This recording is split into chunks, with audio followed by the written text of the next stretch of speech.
Released yesterday for Steam and consoles, Teenage Mutant Ninja Turtles Wrath of the Mutant, developed by Raw Trios, is a port of an arcade game released in 2017. The game follows the show that aired in 2012, featuring a whole new adventure with our favorite turtles and... Look, I can't do this. There's no way I will do an intro for this game pretending everything is normal here, because it's not. This is a train wreck, a terrible mistake, and you're about to see why I think that. But before I forget, hi, I am Savino, and welcome to the Flying Kick channel. At first glance, you may think Wrath of the Mutants has no story whatsoever. After all, as soon as you hit start, you are thrown into a level select screen, pick your favorite turtle and hit the town to stop the Foot Clan. There is no story, no cutscene, no wall of text to contextualize you, nada. But that's because the game is highly innovative and you only learn the story after beating the game. That way, you can play the whole 6 levels of the game without knowing why you're fighting the clan. It's a surprise. But let me ruin the surprise for you here and spoil this masterpiece. April was kidnapped. Why? How? For what? You're asking too many questions. She was kidnapped and that's it. Look, I'm not one to complain about beaten up stories, but this is ridiculous. Even Double Dragon had more story than this and a better presentation than what we have here. I don't like to spoil games, usually I avoid showing the last level, but take a look at this.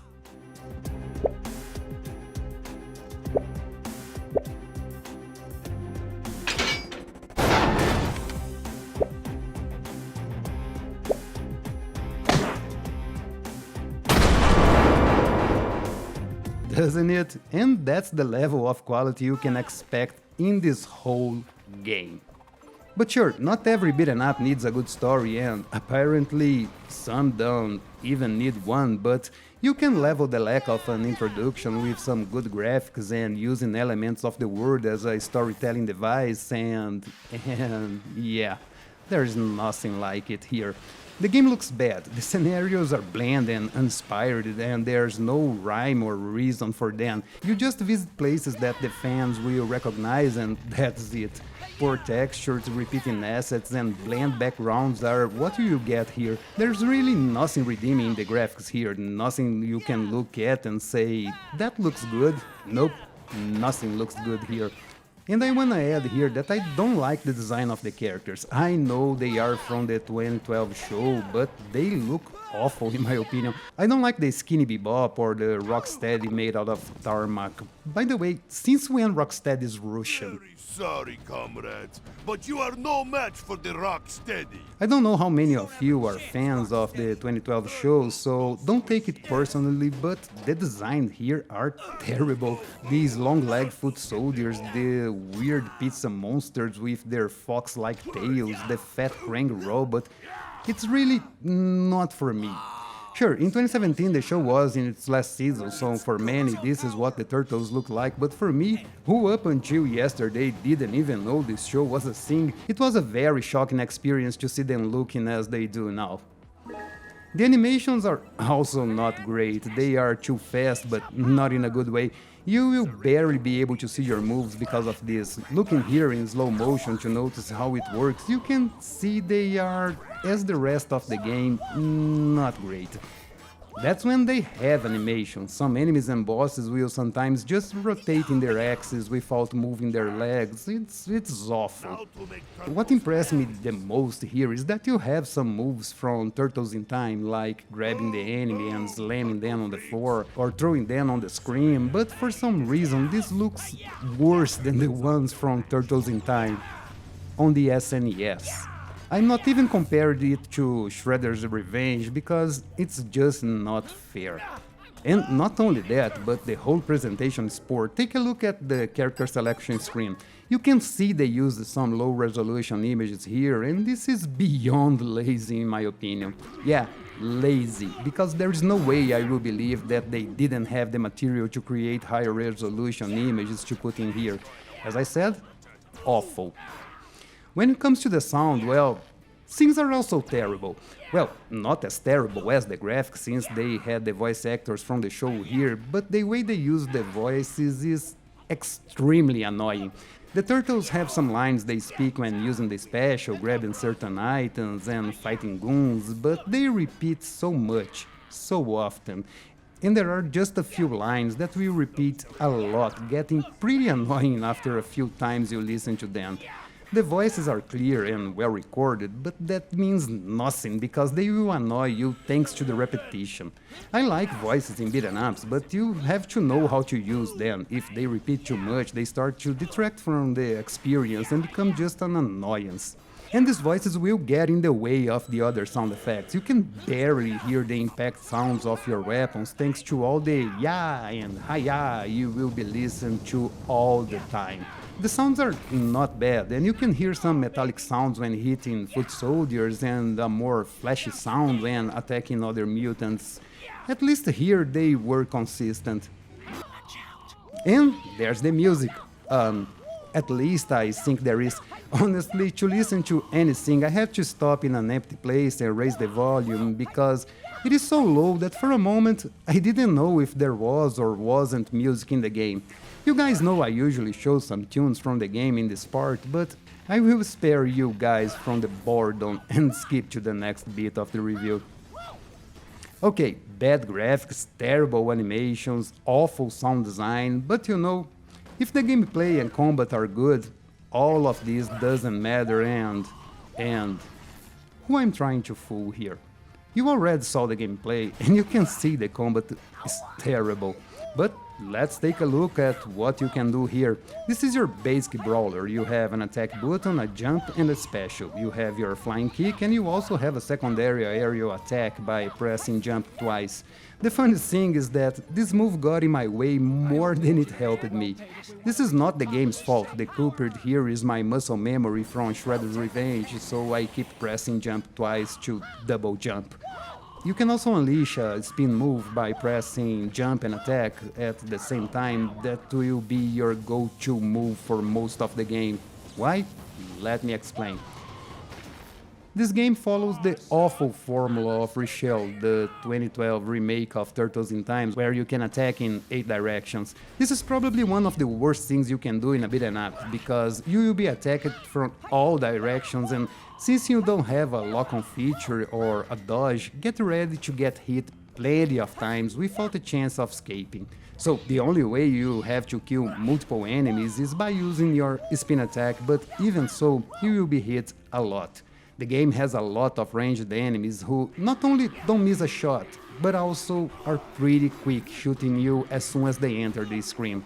And except when throwing an enemy, you have no iframes here, and considering the enemy recovery time is pretty fast, you'll be hit by them in the middle of your attacks with nothing that you can do to avoid it. The AI is pretty aggressive, but not in a good way. Enemies will line up in front of you to be defeated, or they will all gang up on you from all sides. Then that's it, there's no self-preservation states, there are no tactics whatsoever, they enter the screen and go after you attacking in the same way or shooting you from afar. Sometimes they will forget you are on the screen and will wander off looking for something else to do. It's really, really pathetic. To top it all off, the combat is ridiculous. You have virtually no feedback when hitting an enemy. It all feels flimsy and off, like you're beating jello instead of robots made of metal. And since your character moves extremely fast, you won't be able to see what they are doing with their enemies. Oh, and your moves seem to be all random. Slamming enemies on the floor or throwing them on the screen happens when it happens. I tested here to see if there was a directional input or something to activate these moves, but nope, they happen when they feel like. Amazing stuff. The bosses are, well, basically the same. They will all, without exception, attack you in the same way, sometimes with ranged attacks, sometimes with a jump that knocks you down. And that's it. Aside from Super Shredder, which has a couple of different moves, every single boss here is just a reskin of the basic concept. This is probably the laziest thing I have seen since I played some of those unit-based games that are all made over the same template without changing a thing. By the way, the game has only one mode, the story mode, and 3 difficulties, but to unlock the hard you need to beat the normal first. Yeah, good luck with that. After beating the game, you have nothing else to do other than torture yourself with another playthrough. Look, I could spend more time talking about how bad everything is in this game, how unpleasant it looks, and how unfulfilling the combat is, or how annoying the voices are, but I will spare you guys and myself from this torture. Just check out this bit and see for yourself. I think this music suits the game better than the ones we got here, but I digress. Check this out. You know this is gonna hurt, right? How about that?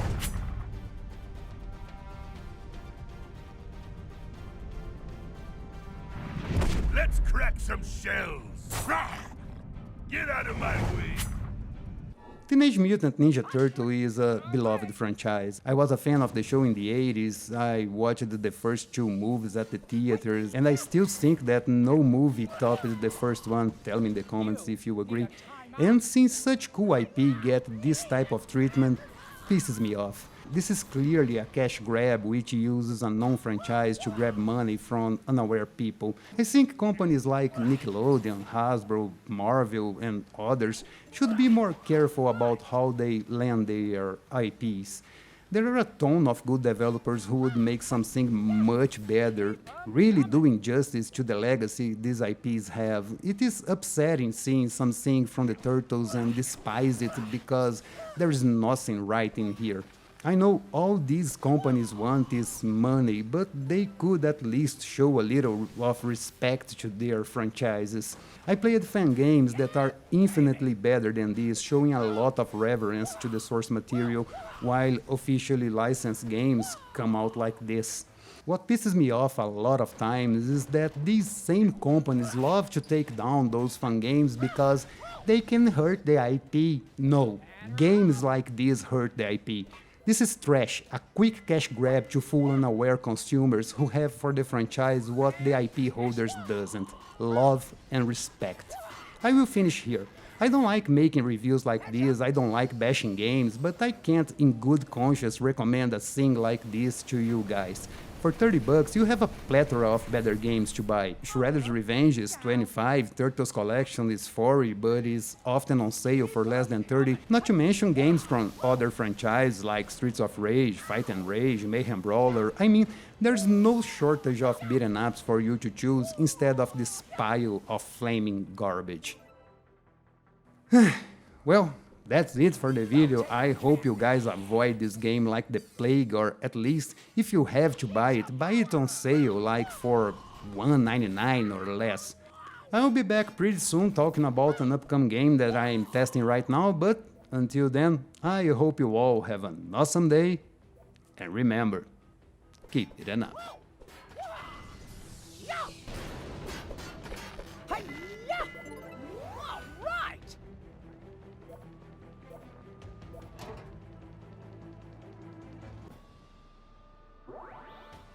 You picked the wrong time to mess with me! Quit dancing and fight! Step off me, son! Turtle